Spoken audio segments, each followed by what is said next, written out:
Assalamualaikum warahmatullahi wabarakatuh. Selamat sore Pesona Inspira. Halo, apa kabar? Semoga kabar baik, sehat, semangat dan masih dengerin terus 92,1 FM Radio Pesona, stasiun informasi terbaikmu, yang mungkin hari ini sedang ada yang lagi menikmati liburan, pastinya sambil dengerin Radio Pesona, karena kita balik lagi, ketemu lagi di Suara Disabilitas. Suarakan inklusivitas tanpa batas. Aku, kamu, tanpa sekat, tanpa batas. Dan di Suara Disabilitas kali ini seneng banget bareng Mita yang akan nemenin Pesona Inspira. Tapi Mita juga nggak sendiri, karena kita akan ngobrol dengan sosok yang spesial. Ini tuh inspiratif banget ya, bahwa aku ngefans banget sama perempuan satu ini. Oke, boleh dong ya, kita akan ngobrol pokoknya 1 jam bersama Angki Yudhistia ya. Selamat sore Mbak Aye atau Kak Angki. Apa aja boleh Mbak, selamat sore dan selamat sore juga untuk seluruh pendengar radionya hari ini. Iya, apa kabar Mbak Angki? Alhamdulillah baik dan lebih membaik setelah 5 tahun terakhir. Kemarin itu panas banget dan baru bisa bernafas sekarang ini. Iya, 5 tahun terakhir kemarin sibuknya luar biasa ya. Arah Mbak, sibuk banget 5 tahun itu benar-benar aku belajar banyak banget Mbak. Kita tuh memang mendedikasikan tenaga pikiran kita itu ya untuk mengabdi. Belum lagi setahun terakhir itu juga ngikutin berbagai banyak kampanye ya, dari presiden, pilkada dan lain-lain. Itu kayaknya tuh baru sekarang itu kayak sempet burn out sih, memang sempet burn out. Tapi sekarang udah lebih baik dan lebih mendingan. Lebih mendingan bisa menikmati me time. Benar. Dan aku juga punya banyak waktu dengan anak-anak, dan kebetulan juga hari ini sedang berada di salah satu rumah sakit di Jakarta dan bisa menemani anakku ke dokter, ketemu dokter kesayangannya ya, kesayanganku juga pastinya. Kan kemarin itu sangat jarang banget, bahkan anakku sakit aku tuh dinas entah kemana, ada yang di luar negeri, ada yang di luar kota gitu. Tapi alhamdulillah support sistemku itu selalu ada. Jadi kadang-kadang walaupun sedang jauh, tapi anak alhamdulillah aman terkendali. Alhamdulillah aman terkendali walaupun dengan kesibukan kesana kemari dari Kak Angki. Benar, walaupun deg-degan ya. Nah, Kak Angki ini setelah 5 tahun kemarin sibuknya luar biasa nih. Kalau sekarang kesibukannya apa sih? Atau memang mungkin ingin sejenak bentar bernafas dulu gitu? Masih tetap melanjutkan perjuangan isu inklusivitas. Teman-teman semua tahu, bertahun-tahun ini saya adalah sebagai seorang penyandang disabilitas tunarungu tuli. Kalau dari Zoom ini saya harus menggunakan alat bantu kan. Saya menggunakan alat bantu, masih menggunakan alat bantu kanan kiri, masih berbicara berkomunikasi dengan menggunakan alat bantu dengar, terus dengan menggunakan bahasa bibir untuk lawan bicara, dan juga menggunakan bahasa isyarat untuk teman-teman komunitas. Saya masih berada di perjuangan untuk teman-teman inklusi, tapi karena 5 tahun ini pengalaman yang sangat luar biasa banget ya, sangat luar biasa banget. Jadi saya melihat bahwa ini adalah waktunya untuk saya bikin semacam hub ya, hub itu namanya, saya kasih nama Bright Hub, karena ini dulu dari disable menjadi menembus batas, sekarang ada Bright Hub, yang dimana saya melihat bahwa kelompok rentan khususnya seperti perempuan, disabilitas, pemuda terdampak ini kreatif banget ya sekarang ya. Dan bagaimana bisa mengumpulkan mereka, menyatukan mereka, terus doing something together, apa yang bisa dikolaborasikan dengan lintas sektoral khususnya dengan pemerintah. Karena saya melihat bahwa pemerintah ini kan selalu memberikan peluang yang terbuka untuk anak-anak muda yang kreatif gitu. Jadi saya melihat bahwa saling mengisi satu sama lain, saling mendukung satu sama lain. Tapi yang pasti yang sekarang saya saat ini adalah sebagai mahasiswa S3 Mbak, mahasiswa S3. Terus pertanyaannya adalah kok kenapa ngambil S3? karena 5 tahun kemarin itu kan saya sudah mengabdikan pikiran saya, tenaga saya, semuanya untuk memberikan yang terbaik untuk Pak Presiden dan untuk Indonesia. 5 tahun itu juga bersama Pak Presiden itu kami bersama-sama telah mensahkan 7 peraturan pemerintah dan 2 peraturan Presiden dan 1 lembaga. Nah, ini kan semua karena kebijakan publik kan, kebijakan publik. Nah, karena 5 tahun juga saya merasa bahwa apa yang bisa saya dedikasikan, apa yang saya bisa kontribusikan menjadi ilmu pengetahuan.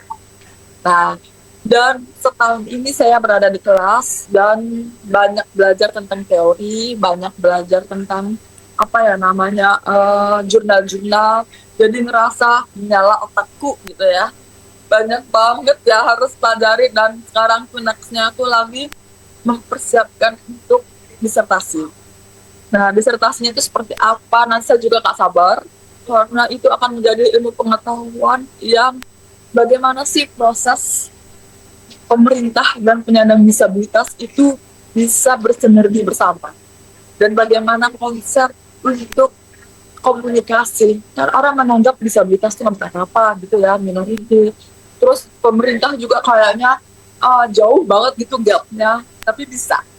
Nah, bisa ini how. Nah, itulah yang menjadi value nanti di disertasi. Oke, keren sekali ya. Ternyata ini di tengah mungkin istirahatnya setelah menjadi staf khusus presiden 5 tahun kemarin, ini nggak bisa kalau cuman rebahan aja ya. Kayak Nggak bisa. tetap menyibukkan diri, ambil lagi sekolah di jurusan di S3 di jurusan apa nih Kak Angki? Komunikasi dan kepemimpinan.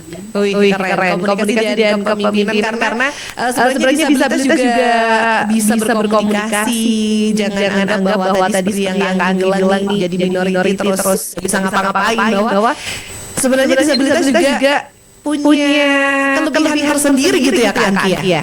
Betul, saya melihat bahwa penyandang disabilitas untuk mencapai pendidikan tinggi itu agak jarang. Dan saya mau membuktikan bahwa kita bisa karena pendidikannya. Pendidikan yang tepat itu seperti apa? Pendidikan yang berhasil membuat seorang disabilitas itu bisa pendidikan tinggi. Itu kan pasti ada ekosistemnya ya, ada ekosistemnya. Tapi yang memang kita melihat bahwa kondisi penyandang disabilitas di Indonesia dengan angka 22,9 juta, itu 8,5% yang itu ada hampir 10% dari jumlah penduduk Indonesia. Rata-rata itu kebanyakan lulus SD. Nah, sehingga membuat teman-teman penyandang disabilitas itu sulit untuk bertahan hidup. Nah, ini adalah tantangan untuk para pemimpin. Pemimpin itu kan nggak hanya sebagai seorang pemerintah aja, tapi swasta, akademis, terus habis itu industri, terus banyak hal. Bagaimana konsep sebagai seorang pemimpin ini tentang penyandang disabilitas itu kan karena kita memberi bantuan atau kepedulian kita. Tapi bagaimana kita memberikan kesempatan yang sama, kesempatan yang setara. Nah, ini bukan perihal gampang juga, Mbak ya. Karena pendidikan tinggi ini kan juga secara edukasi dan harus banyak baca.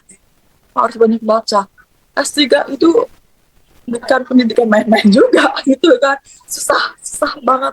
Dan saya juga harus banyak berdiskusi dengan para profesor, saya harus bertemu dengan banyaknya calon doktor dan mungkin para doktoral yang sudah lulus, tapi saya belajar banyak dari mereka, bagaimana point of view seorang penyandang disabilitas itu bisa, tergantung bagaimana niatnya kita, tergantung bagaimana kontribusinya kita, sehingga kita bisa menunjukkan ilmu pengetahuannya ini berkontribusi. Nah, tinggal Indonesia nih bisa nggak menjadi negara yang ramah, negara yang nyaman, negara yang aman untuk kami penyandang disabilitas.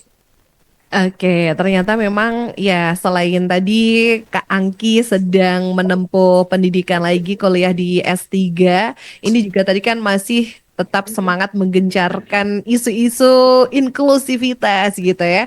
Nah, isu-isu inklusivitas tuh yang Kak Angki harus gencarkan tuh sebenarnya poinnya tuh tentang apa sih? Yang digencarkan itu politik tentang inklusivitas, itu artinya kesetara ya Mbak. Bagaimana suatu program itu tidak eksklusif tapi inklusif. Nah, tantangan ketika kami selama 5 tahun bersama Pak Presiden kita bisa mensahkan berbagai peraturan itu adalah bagaimana kita menggencarkan bahwa suatu ekosistem itu ketika membuat program itu nggak sendiri-sendiri, Mbak. Nggak sendiri-sendiri. Tapi bagaimana suatu program penyandang disabilitas ini ikut turut berpartisipasi aktif di dalamnya. Nah, sehingga di dalam pemerintah itu kita itu nggak bikin program sendiri-sendiri. Oh, misalnya nih contohnya kalau Kementerian Pendidikan, Kementerian Tenaga Kerja ataupun pendidikan apa kementerian lain gitu. Itu mereka langsung bikin program disabilitas apa ya gitu. Enggak, tapi bagaimana program prioritas ini penyandang disabilitas itu masuk. Nah, itulah menjadi inklusivitas. Sehingga itu menjadi strategi yang diterima oleh banyak pihak. Kita melihat bertahun-tahun sebelumnya ini kok susah banget gitu ya, disabilitas, pemerintah, masyarakat kok susah banget. Ini susah karena masing-masing punya ego masing-masing, punya kebutuhannya masing-masing.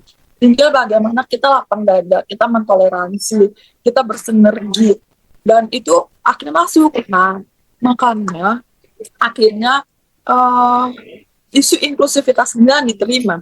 Nah, saya ini kan sebagai salah satu pembuat pidato Pak Presiden saat Hari Disabilitas Internasional. Dan itu yang selalu kita gencarkan bagaimana bahasa seorang pemimpin negara untuk merangkul disabilitas itu dengan merangkul inklusivitas. Artinya, seorang kepala negara itu berusaha untuk mengajak seluruh pihak untuk saling merangkul satu sama lain sehingga no one is left behind. Tidak ada satupun dan tertinggal dalam setiap program-programnya. Nah, terbukti 5 tahun kemarin itu kita bisa mensahkan berbagai peraturan. Cuma tantangannya ini adalah ada di peraturan daerah. Karena itu ada yang otonomi kepala daerah masing-masing. Wah, keren sekali ya. Ternyata ada banyak peraturan yang sudah disahkan ini selama 5 tahun kemarin untuk disabilitas khususnya. Dan memang kita harus merangkul seluruh pihak, tidak hanya yang disabilitas saja ya pastinya ya, tapi juga semua masyarakat yang sebagai warga negara pastinya. Nah, Betul, betul. Berat nggak sih omongan kita? iya, nah ini kan kalau tadi Kak Anggi juga lagi semangat banget mengejarkan isu disabilitas gitu. Nah kalau pemerintah ini juga punya atau memberikan peluang yang sebesar-besarnya gitu ya, membuka banyak peluang untuk disabilitas. Tapi mungkin ada nggak sih disabilitas yang minder, yang malu, yang tidak menangkap peluang itu. Nah itu tantangannya kayak gitu tuh gimana sih solusinya gitu. Tantangannya banyak banget. Karena itu kan proses satu cerita tentang kebijakan publik. Untuk mensahkan kebijakan publik ini ya Allah, Mbak, itu susah banget. Bagaimana satu kebijakan publik ini harus disetujui dengan berbagai kementerian, ya. Itu pun juga kita harus bisa meyakinkan menteri-menteri untuk bahwa ini adalah amanah undang-undang dan draft suatu peraturan pemerintah ini bisa sampai ke meja presiden, ya kan? Nah, setelah udah disahkan, ini tantangan terberatnya itu adalah implementasi. Nah, apakah kebijakan ini hanya kebijakan saja? Dan kita harus implementasi. Nah, implementasi ini harus ada yang namanya sosialisasi. Nah, sosialisasi ini siapa dong? Gitu kan, harus apa? Ya masing-masing kementerian. Nah, makanya waktu saya diskusi lagi nih sama Pak Presiden kemarin itu, bisa bayangin seorang penyandang disabilitas bisa duduk semeja sama Pak Presiden tuh udah alhamdulillah ya, ya kan. Jadi artinya Pak, kita harus punya lembaga. Lembaganya ini kalau berdasarkan undang-undangnya sih Komisi Nasional Disabilitas. Nah, dalam sejarah Komisi Nasional Disabilitas kami bentuk itu sekitar tahun 2022 kemarin. 2022 dengan para komisioner terpilih dan mereka lah yang bertugas untuk mensosialisasi, mengevaluasi semua kebijakan. Ini bukan perihal mudah lagi sebagai lembaga negara gitu ya, lembaga negara. Memang tantangannya itu adalah bagaimana stigma masyarakat itu. Kalau masyarakat masih menganggap kami nggak mampu, kami dianggap bantuan, kami dianggap nggak bisa apa-apa, ya itu akan masih selamanya seperti itu. Makanya kami ini selalu berusaha untuk mewujudkan para talenta-talenta. Nah, seperti misalnya contohnya Putri Aryani. Nah, itu kan sebagai contoh talenta yang bagus gitu. Di daerah-daerah sekarang YouTuber udah banyak, Mbak. Instagram, selebgram, seleb tweet, TikTokers, itu udah banyak. Jadi kami itu selalu mendorong para talenta-talenta penyandang disabilitas ini untuk bersuara, untuk berkreasi. Kalau dianggap kami nggak punya kesempatan panggung di era digital sekarang, mereka panggungnya itu udah sosial media. It's yours. The plus is yours. Bilang. Ada yang bisa makeup artist, ada yang bisa nyanyi, ada yang bisa macam-macam. Dan bahkan dengan digital sosial media ini mereka bisa hidup, ya kan? Mereka bisa kerjasama dengan brand, bahkan mereka ada yang akhirnya bisa punya rumah, misalnya ada yang bisa punya keluarga, bisa mencapai mimpi-mimpi mereka. Nah, ini tuh beruntung gitu loh tinggal di era sosial media dibanding bertahun-tahun yang lalu. Bisa menunjukkan kreativitas bakatnya di dunia sosial, media sosial gitu sekarang ya. Jadi Betul, manfaatkan. betul banget. Lalu malu Makanya, tunjukkan pesonamu gitu ya. betul, betul, betul. Makanya aku tuh saat-saatnya tuh diem-diem tuh selalu scroll gitu loh, Mbak. Selalu scroll. Ah, Kalau dia tuh disabilitas yang dia bisa makeup artis atau dia lari atau dia nyanyi, semua tuh aku ngerasa bangga, untuk bangga. Memang harus ada yang menggerakkan itu supaya semua orang itu bisa lihat bahwa disabilitas itu bisa. iya, terbukti juga ya disabilitas juga bisa kayak Kak Angki yang akhirnya jadi staf khusus presiden. Ini keren banget, luar biasa. Makanya aku ngefans banget sama Kak Angki ya. Nah, Kak Angki boleh diceritain dong. Ini dulu gimana sih awalnya akhirnya ditunjuk jadi staf khusus presiden. Oke, itu 5 tahun yang lalu ya berarti ya. 5 tahun yang lalu, Dua bisa ribu banget sembilan berlalu ya Mbak. belas nggak sih? Betul, 2019, 2019. Oh, cepet banget berlalu ya Mbak ya. Iya. Nah, tuh, jadi 2019 sebelumnya itu aku memang punya yayasan sebagai seorang social entrepreneur ya, untuk mengempower teman-teman penyandang disabilitas itu dari tahun 2011. Dari 2011 namanya Disable Enterprise. Nah, Disable Enterprise sekarang kan berkembang, bukan? Sudah ada beberapa ini unit activationnya udah beberapa lah gitu. Nah, dari situ karena aktif banget dan konsisten untuk empower teman-teman penyandang disabilitas, selalu terdengar lah sampai ke presiden, ya kan, sampai ke presiden. Nah, sampai ke presiden ini waktu itu dipanggil ke Istana Negara, itu juga saya nggak tahu ya ceritanya gimana ya, tahu-tahu ada yang WhatsApp ada gitu ya. Ternyata ada yang WhatsApp ada, tahu dari mana coba itu ya. Ada yang WhatsApp untuk diminta menghadap ke beliau, gitu kan. Nah, pada waktu itu sebelum menghadap ke beliau itu kita pada waktu itu sebagai sekretaris negara ya, sekretaris negara cerita, ngobrol tentang pandangannya tentang kontribusi kepada Indonesia, pandangannya terhadap Indonesia melalui kacamata penyandang disabilitas, apa yang harus dilakukan. Jawabannya cuma satu, yang harus dilakukan adalah negara harus hadir untuk penyandang disabilitas. Terus caranya gimana? Ya kebijakan itu belum disahkan. Nah, karena nggak ada yang kerjain kali ya pada waktu itu ya. Jadi ya udah sekalian kerjain dan sekalian diberesin. Gitu. Ya ternyata aku nggak sendirian. Masih ada beberapa sosok-sosok generasi muda milenial yang sangat luar biasa, dan menurut aku lebih hebat lagi karena kenapa? Lulusan di luar negeri pula. Kalau aku sih lulusan lokal ya, dan ke dalam negeri, lulusan luar negeri dengan kontribusi yang sangat luar biasa, inisiatif yang sangat luar biasa, tapi kita nggak bersaing. Justru kami saling bersinergi, kami saling berkolaborasi karena memiliki kualifikasi masing-masing. Makanya kami tuh nggak pernah berantem, karena setiap apapun yang menjadi tugasnya kita tuh punya backgroundnya masing-masing. Nah, ditunjuklah itu pada waktu 21 November 2019. Dan dari situlah saya sangat berterima kasih sama Pak Presiden pada waktu itu karena menaikkan derajat saya sebagai seorang penyandang disabilitas dan perempuan. Ya, saya akan pernah lupa pada tanggal 21 November tahun 2019 itu, karena dianggap nggak mampu sebelumnya, tapi diberikan kepercayaan oleh ring satu gitu, nah, pesan negara bagi seorang presiden gitu. Itulah yang membuat kami komunitas-komunitas penyandang disabilitas itu punya harapan baru. Iya, kalau yayasan dari Disable Enterprise ini sampai sekarang masih ada dan apakah masih terus eksis? Masih udah berapa tahun dia dari 2011, 14 tahun. Disable Enterprise ini terus kita juga punya menembus batas, ya kan? Menembus batas itu lebih kayak edukasi soft skill untuk teman-teman penyandang disabilitas. Kalau disable dulu kan kita pernah kerjasama dengan Gojek, nah, dengan Gojek itu buat masa syuting buat itu adalah untuk vokasi. Nah, terus kita kembangin menjadi menembus batas. Menembus batas itu lebih ke apa namanya edukasinya, mempersiapkan teman-teman untuk punya soft skill dan hard skill. Makanya dari menembus batas ini teman-teman penyandang disabilitas ada yang kerja di BUMN, ada yang kerja di swasta, ada yang kerja di macam-macam, ada yang menjadi wirausaha.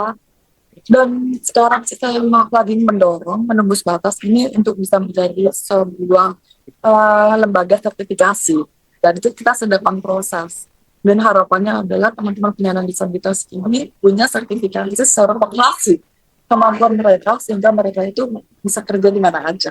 Nah, tantangannya adalah memang kita harus lebih banyak pasar-pasar vokasi. Pasar-pasar vokasi yang kira-kira potensi penyandang disabilitas ini dipilih. Supply dan demand-nya harus saling seimbang. Gitu. Nah, karena 5 tahun kemarin itu saya berada di sistem pemerintah, begitu saya sekarang ada di luar, ini kayaknya masih kacau ya, masih acak abit juga gitu. Jadi saya merasa bahwa mungkin ada momentum saya harus ngeberesin juga. Oke, saya kemarin ngeberesin pemerintah, dan sekarang begitu saya lihat, saya pernah lomba ngobrol sama beberapa pemimpin-pemimpin ketika kita mau membuka kesempatan kerja, hasilnya tuh mereka itu masih sangat minim sekali gitu, karena mereka disabilitas bisa kerja apa? Ya Allah, kemarin aku tuh 5 tahun udah kayak apa sulitnya. Wah, ternyata tantangan di lapangan ini masih banyak yang harus diberesin. Bahwa pertama kesempatan kerja dan itu masih susah banget. Kalau kemarin karena kita di pemerintah dan kita kerjasama dengan BUMN, jadi kita ngapus kebijakan publiknya itu untuk BUMN itu wajib untuk mereka penyandang disabilitas. Tapi sekarang ternyata swasta itu ada tapi belum maksimal.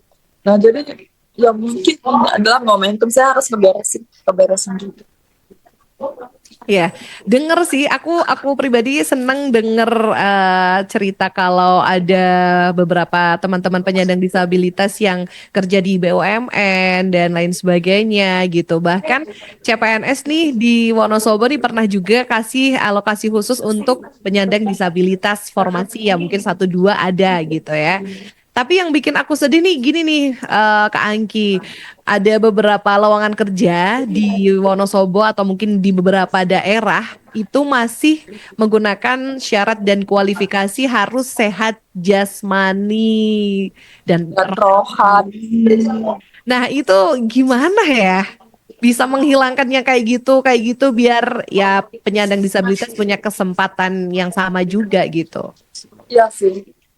Saya itu sejak di luar dari pemerintah ini lebih banyak diskusi dengan pakar-pakar itu, dengan pakar-pakar ini harus ada yang bersuara dan memang harus ada yang beresin hal-hal itu. Kalau kita bisa masih tahu bila bisa jasmani rohani sampai kami itu apa ya, merekrutkan tenaga kerja di penyandang disabilitas itu tidak akan berjalan dengan maksimal dengan sebagus apa kebijakan publik yang pemerintah pusat lakuin gitu.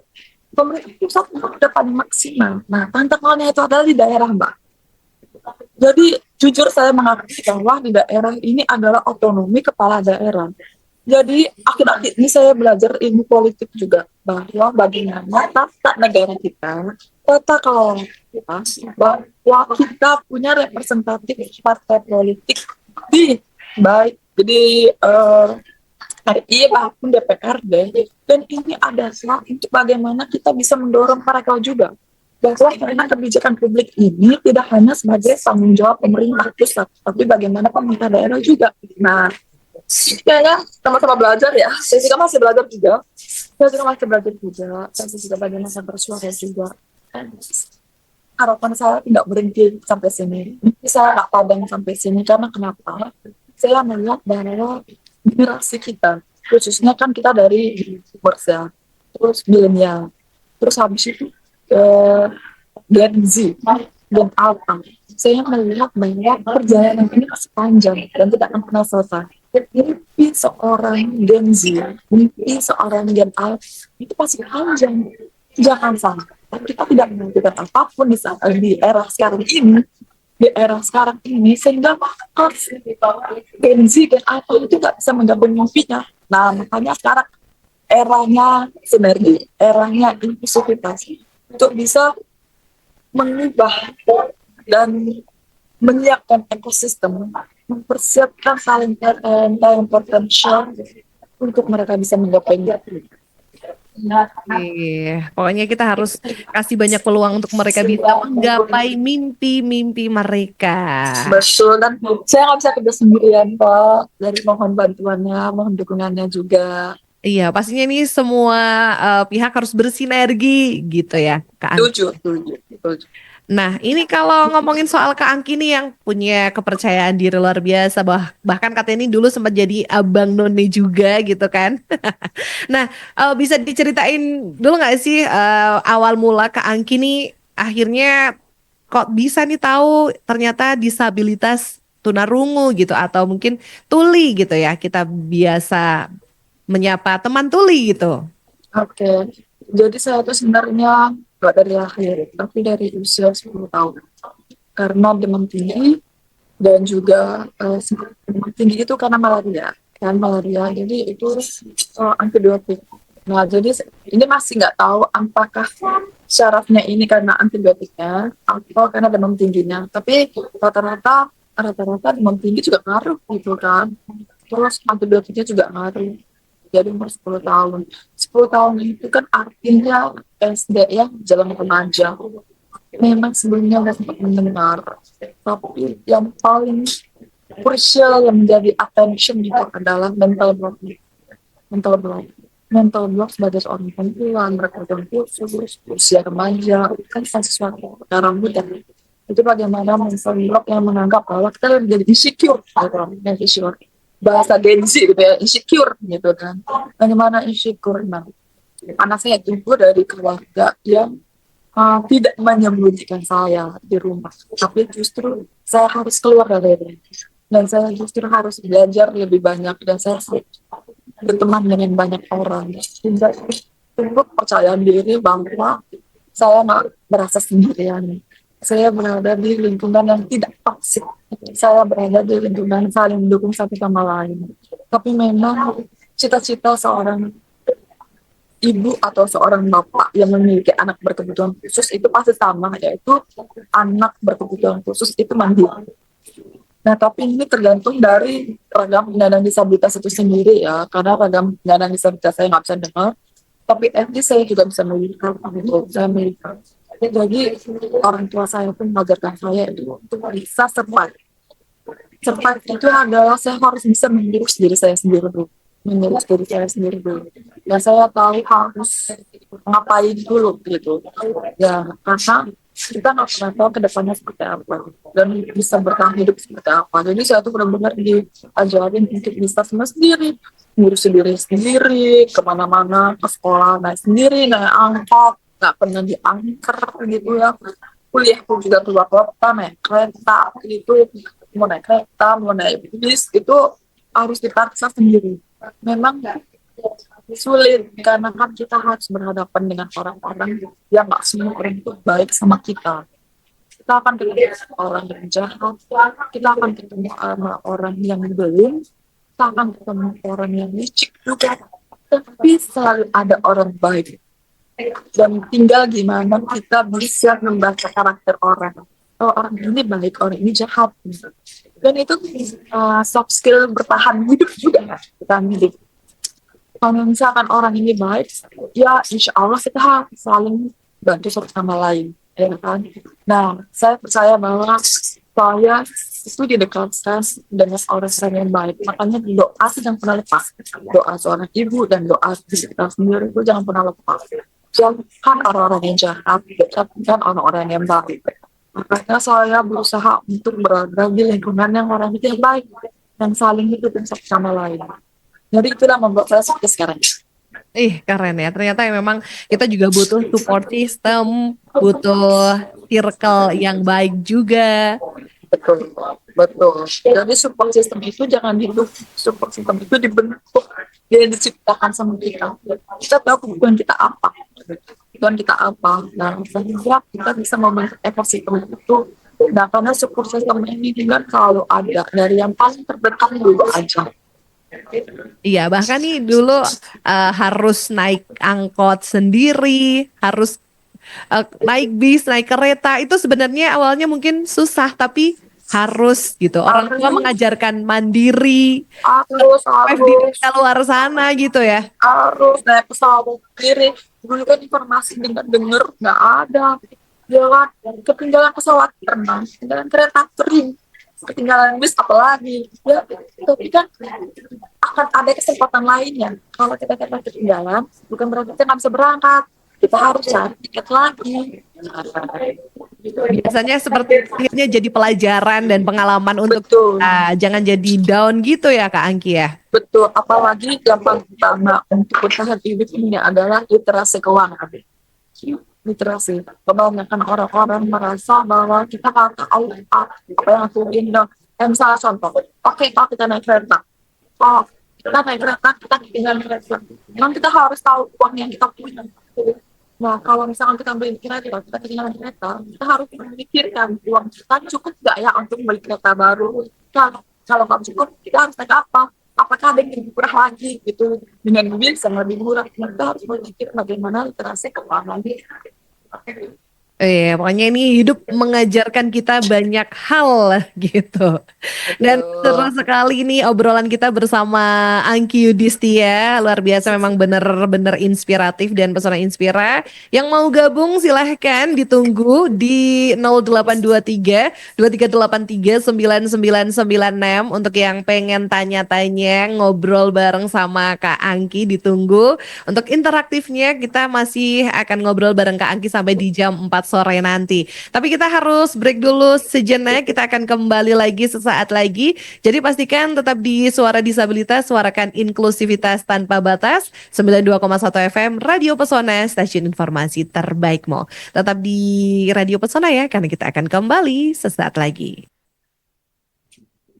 92,1 FM Radio Pesona, stasiun informasi terbaikmu. Kita masih di Suara Disabilitas, suarakan inklusivitas tanpa batas. Masih bersama saya Mita Rosana dan juga bintang tamu kita yang luar biasa ada Kak Angki Yudhistia yang tadi kita udah ngobrol-ngobrol banyak ya seputar kesibukannya sekarang. Dulu juga pernah cerita awalnya ditunjuk jadi staf khusus presiden kayak gimana. Pokoknya inspiratif dan bener-bener aku nggak salah pilih idola aku ya. Tapi Kak Angki ini sudah ada beberapa pesona inspira atau pendengar radio pesona yang gabung untuk tanya-tanya ke Kak Angki nih. Yang pertama nih ya. Selamat sore Mbak Mita dan Mbak Angki. Sebelumnya mau menyapa Mbak Angki yang sangat inspiratif sekali. Mau tanya dong Mbak, apa sih selama ini yang membuat Mbak Angki semangat dan bagaimana seharusnya pemerintah di daerah melihat teman-teman disabilitas? Terima kasih dari Titi di Jaraksari, Wonosobo. Oke, halo, terima kasih untuk pertanyaannya. Kayaknya bagus sudah sih. Jadi pertama ini tentang bagaimana sih untuk lebih semangat gitu. Kenapa saya bisa terus-menerus semangat? Karena saya sudah memesak tujuan hidup. Tujuan hidup. Kadang-kadang kita nggak tahu nih hidup kita tuh ngapain nih di sini. Kan kadang-kadang ya flow aja gitu, ya udah jalanin aja. Tapi kita set dulu nih tujuan hidup kita apa. Kalau memang tujuan hidupnya kita mau bahagia, bahagia itu kan kita ciptain ya kan. Nah level bahagianya itu mau sampai apa dan gimana cara kita bisa menggapai kebahagiaan tuh.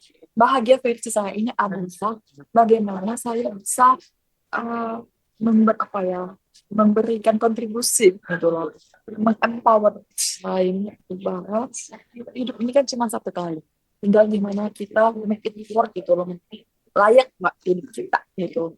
Nah, kalau saya ini semakin saya bisa berdampak, ini energinya tuh semakin luar biasa gitu, kebahagiaannya tuh juga semakin luar biasa.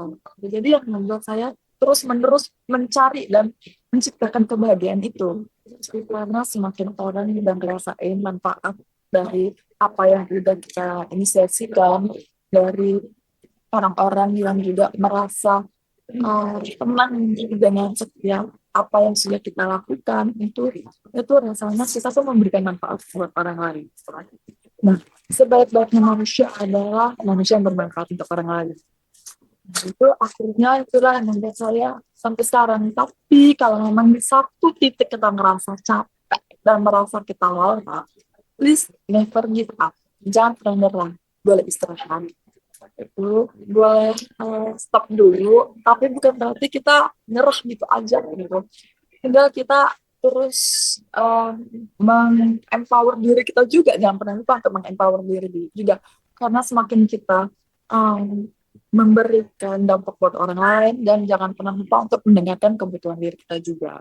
Nah, yang kedua itu tadi tentang bagaimana pemerintah daerah, gimana ya, tinggal pemerintah daerah untuk bisa empower teman-teman disabilitas. Ini tentang partisipasi aktif, bahwa bagaimana masyarakat ini untuk terus bisa bersuara dan duduk bersama dengan pemerintah. Karena bagaimanapun pemerintah itu tidak bisa kerja sendirian. Pemerintah perlu teman-teman disabilitas, akademis, terus juga perlu masyarakat luas untuk memberikan masukan kepada pemerintah. Tapi kalau mau lebih afdol lagi, kalau bisa masuk ke dalam sistem, kenapa tidak? Ya, dengan kita masuk ke dalam sistem, kita bisa lebih banyak melakukan empower lagi, dan kita juga bisa duduk bareng untuk kebijakan yang diperlukan itu seperti apa. Bagaimanapun pemerintah tetap membutuhkan point of view penyandang disabilitas di dalam sistem. Nah, memang tantangannya adalah satu, pendidikan kita juga harus tinggi. Bagaimana kita bisa memberikan kontribusi juga di dalam sistem. Ya, itu tergantung dari pilihannya kita. Mau kita tetap berjuang di luar sistem, atau kita bisa berjuang di dalam sistem. Itu kembali lagi kepada pilihan masing-masing.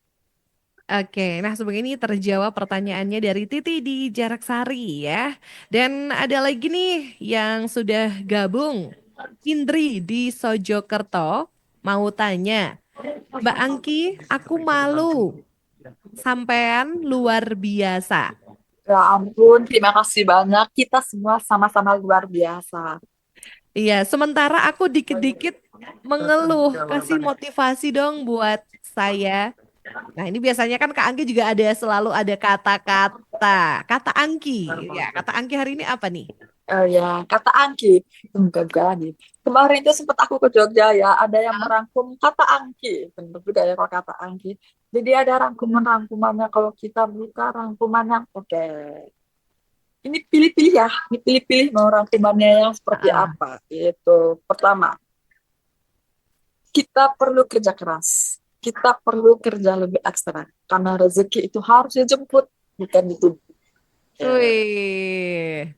Terus ada lagi nih, Ah, kedua, kita harus percaya diri dengan diri kita sendiri. Mensyukuri hal-hal yang terjadi. Sayang sama diri kita, validasi orang itu menyusul. Nah, terus juga kalau kita lagi apa ya, lagi sulit banget gitu, kalau kita sulit untuk mendapatkan kesempatan, kenapa tidak untuk kita menciptakan kesempatan? Jadi wih. pilih-pilih aja tuh kata-katanya mau yang Banyak mana. kata-kata yang memotivasi sebenarnya ya. Jadi aku nggak bisa berpantun. Kata-kata motivasi. Ubur-ubur ikan lele. Oke, cakep, Aku lagi sama Kak Angki le. Wih. cakep. Ya tapi ini terima kasih Indri di Sajokerto tadi udah dikasih kata motivasi banyak dari Angki ya. Pokoknya cari aja kata Angki banyak banget yang bikin kita jadi termotivasi. Satu lagi nih ada yang tanya lagi. Halo Kak Angki, seneng banget Kak Angki bisa ngobrol di Radio Pesona. Irma di Wonosobo mau tanya suka duka selama jadi staf khusus presiden ada cerita yang unik nggak sih? Terus gimana Kak Angki membagi waktu dengan keluarga? Oke. Bagi waktu dengan keluarga 24 jam itu nggak cukup ya. Ini bagi waktu dengan keluarga itu tergantung dengan yang namanya support system. Nah, support system ini kan kita nggak bisa sendirian. Support system itu dari keluarga terdekat, bisa dari suami, bisa dari orang tua, bisa dari yang kerja buat kita. Nah, itu tinggal bagaimana kita bisa mengorkestrasi aja, mengkoordinasi satu sama lain sepertinya apa. Tapi yang paling utama sebenarnya kan bukan tentang bagaimana kita membagi waktu dengan keluarga, tapi membagi peran kan. Misalkan kita di luar, oh kita bisa menjadi woman in leadership gitu ya, di bos ya misalnya gitu. Gitu sampai di rumah kita bisa jadi seorang anak, bisa jadi seorang istri, bisa menjadi seorang ibu. Itu tergantung peran kita. Karena kalau misalkan kita campur aduk gitu sendiri ya kita juga bingung gitu. Buat diri kita sendiri suka bawa-bawa. Nah tinggal itu berbagi peran aja sih di rumah dan di luar gitu. Lalu suka dukanya menjadi status presiden ini banyak nih, banyak banget. Tapi kalau boleh cerita dengan Cerita lucu pengalaman nggak? apa? Ada cerita yang paling unik nggak? Iya, kalau cerita yang paling unik yang nggak pernah lupa ya. Sebenarnya kalau boleh dilihat ini, HP aku ini kan sebenarnya masih gambar helikopter nih, Ah, gambar helikopter. Nah, ini sebenarnya tuh helikopter Pak Presiden sih. Sebenarnya ada cerita unik banget pada waktu itu, tepat tahun 2020, waktu masih akhirnya tuh ada bencana banjir, di kalau nggak salah di area Jakarta, sorry, Jawa Barat. Ini daerah Jawa Barat itu masih ada daerah banjir. Nah, saya sebagai seorang juru bicara sosial pada waktu itu dan juga sebagai staf sus presiden bidang sosial, mau nggak mau itu kan harus mengikuti Pak Presiden pada waktu itu dan Mbak lagi hujan deras banget. Dan waktu itu helikopternya di Bogor. Saya tinggal di Jakarta. Biasanya Pak Presiden itu dibilang mau berangkat jam 6, artinya 2 jam sebelumnya kita harus sudah sampai. Kalau itu jam 6, berarti jam 4 udah sampai sana. Jam berapa dan kita bangun ya, silakan. Dan kita bangun, udah sampai sana, subuh lah ya, kita udah sampai sana.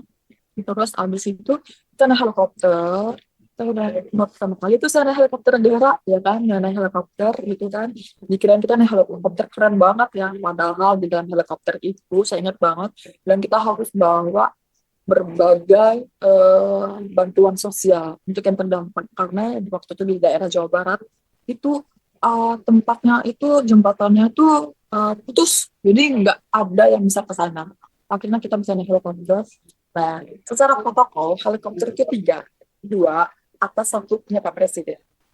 Dan kita secara protokol itu harus turun dulu nih, ya. Tahu nggak sih itu badai, badai sebadai-badainya. Helikopter kita goyang segoyang-goyangnya. Dan saya paham kenapa helikopter kita itu harus dikendarain oleh militer angkatan udara. Karena kita nggak tahu bencana apa yang akan terjadi. Dan kita langsung itu dong presiden di atas. Soal presiden kenapa-napa gimana? Ya kan? Akhirnya untungnya di dalam Pak Presiden itu sama Menko Polhukam waktu itu memutuskan bahwa harus kembali ke Jakarta. Karena itu nggak aman. Dan tahu nggak Mbak, kita di bawah nggak bisa pulang sampai 8 jam kemudian. Bayangin kita nggak bisa pulang, kita berjam-jam di sana. Kita bersama warga yang terdampak, akhirnya kita melanjutkan, kita berbagi bantuan-bantuan sosial kepada yang membutuhkan, dan itu banjir becek dan itu semua, dan kita baju kuyuk nggak bawa ganti dan segala macamnya, sampai akhirnya kita nggak bisa kemana-mana, sampai pilotnya bilang "Ah, ada apa matahari sedikit kita harus segera berangkat, kalau nggak kita nggak akan bisa pulang." Dan dalam perjalanan itu awan kabutnya tebel banget, Dan itu tuh deg-degan banget sih, benar-benar deg-degan banget. Dan akhirnya kita selamat, alhamdulillah kita bisa selamat-selamat. Itu Pak Presiden bilang, kamu gak apa-apa, gak apa-apa Pak, tapi deg-degan banget. Tapi akhirnya kita ngerasa bahwa perjuangan kita untuk sampai ke tempat itu effortnya luar biasa. Jadi orang kalau melihat kerjaan kita enak, kerjaan kita luar banget, karena kita di ring satu, enggak juga. Dan Bertaruh nyawa bahkan ya. yes, betul, Mak. Itu pertarungan nyawa. Makanya sampai sekarang ini, update saya, wallpapernya itu masih helikopter ini. Karena itu yang masih inget banget sampai saya. Itu jantungnya tuh udah deg-degan sampai sekarang. Apalagi di atas naik helikopter ada badai. Aduh, nggak bisa ngebayangin kayak gimana paniknya ya. Banget, banget, banget. Itu zikir istighfar setiap hari ya. Banget. Gitu. Oke, nah ini ada lagi satu nih yang fans banget sama Mbak Angki. Ini adalah salah satu sosok yang di Kabupaten Wonosobo ini disabilitas dan dia Halo, ya namanya adalah Mas Ipong. halo Mas, itu apa kabar? Iya, dia ngefans sama Mbak Angki nih dan Thank dia you. sekarang sudah lulus juga S2. Ini salah satunya Oh, inspirasi sama Mbak Angki ya. oh, Ya, ini minta disapa aja nih Mas Ipong. oke. Senang sekali udah lulus S2-nya ya. Congratulations. Iya, dan semoga ini bisa selalu menginspirasi ya Mbak Angki ya. Nggak cuman untuk Mas Ipong aja yang di Wonosobo, tapi juga semua disabilitas yang ada di Wonosobo. Nah, ini karena udah hampir habis waktu kita ngobrol nih, ada pesan dulu nggak sih? Pesan-pesan untuk disabilitas khususnya di Kabupaten Wonosobo dan umumnya untuk seluruh disabilitas yang ada di Indonesia. Oke, pesan-pesanku sih intinya adalah tetap selalu bermimpi besar. Dan bagaimana kita menikmati suksesnya untuk menggapai itu. Kehidupan ini memang gak ada yang ideal. Tapi kita yang bisa mengubah sesuatu untuk mewujudkan lingkungan yang inklusif. Saya tahu bahwa menjadi seorang disabilitas itu ada tantangan sangat luar biasa banget. Tapi menjadi seorang pemimpin dengan disabilitas itu adalah pilihan. Seperti Mas Ipung, ini adalah sosok penyandang disabilitas dengan pendidikan tinggi. Ini adalah momentum di mana Mas Ipung ini bisa merangkul, mengajak, bergerak untuk bisa mewujudkan Kabupaten Wonosobo ini menjadi ramah terhadap penyandang disabilitas, menjadi percontohan untuk lingkungan yang inklusif. Saya yakin bahwa Wonosobo ini memiliki talenta-talenta potensi-potensi yang sangat luar biasa. Tinggal bagaimana kita konsisten untuk menggapai itu. Oke, kapan nih Kak Angki main ke Wonosobo? Oke, anytime. Nanti kalau kalau Radio Pesona mau mengundang saya, ya kita kontak-kontakan. Oke, dengan senang hati ya. Dan ini salah satu contoh sosok ibu yang baik juga. Ini ya, walaupun Halo, kerja tapi ada anak tercinta. Halo, namanya siapa? halo, namanya siapa? Namanya Kina. Halo Kinan, kamu kelas berapa? TK, TKA ya. Baru Kelas berapa sih? TKA. TK, gede ya. Ini gede gitu. Nah, baru habis dari dokter, tante. Habis sakit ya, semoga cepat sembuh. Kasih. Nah, ini karena kita udah ada di penghujung acara nih ya, Kak Angki. Nih, mungkin closing statement dari seorang Angki Yudhistia terkait dengan isu-isu disabilitas dan juga mungkin ada pesan atau harapan sekaligus jadi closing statement dari seorang Angki Yudhistia, silakan. Oke. Kalau dari saya, tough people dulu. Kayaknya orang-orang yang tangguh dan menjadi pemenang. Kita membutuhkan lebih banyak talenta potensi yang tangguh untuk mewujudkan Indonesia yang ramah terhadap penyandang disabilitas. Dimulai dari daerah, dimulai dari lingkungan sekitar, untuk mewujudkan bagaimana penyandang disabilitas ini bisa harum namanya, bisa mewujudkan potensinya, dan Indonesia bangga dengan potensi penyandang disabilitas. Terima kasih. Wow, keren sekali. Hanya orang-orang yang tangguh yang akan jadi pemenang dan Betul. Indonesia bangga punya potensi disabilitas. Tapi aku paling suka dengan kata Angki yang selalu aku ingat dan jadi motivasi buat aku adalah setiap langkah kecil kamu menuju ke tujuan yang besar. Dan Betul. banyak Kak Angki. Untuk Thank waktunya terima you. kasih banyak ya. Terima Sehat kasih. selalu, sukses Sama-sama. selalu buat Kak Angki dan semoga tetap jadi inspirasi nggak cuma buat aku tapi juga buat semua orang. Sampai ketemu lagi. Ditunggu kehadirannya nanti di Kabupaten Wonosobo. Oke, sampai ketemu kita di Kabupaten Wonosobo. Thank you Terima so kasih. much. Asaha. Thank you. Dan pesona Inspira demikian untuk obrolan kita bersama dengan Anggi Yudhistia yang luar biasa sekali, sangat memotivasi, sangat inspiratif banget. Semoga kita semua bisa tetap semangat, apalagi untuk penyandang disabilitas, kita harus wujudkan semua mimpi-mimpi kita karena pemerintah dan semua pihak ini juga akan memberikan peluang dan juga kita harus saling bersinergi untuk disabilitas tetap bisa berdiri, mandiri, berdikari dan juga berdaya. Dan terima kasih sekali untuk kebersamaannya Pesona Inspira. Demikian Suara Disabilitas edisi hari ini bersama dengan saya Mita Rosana dan juga staf khusus Presiden Republik Indonesia periode 2019-2024. Dan saya Mita harus pamit. Sekali lagi, semangat selalu dan wassalamualaikum warahmatullahi wabarakatuh.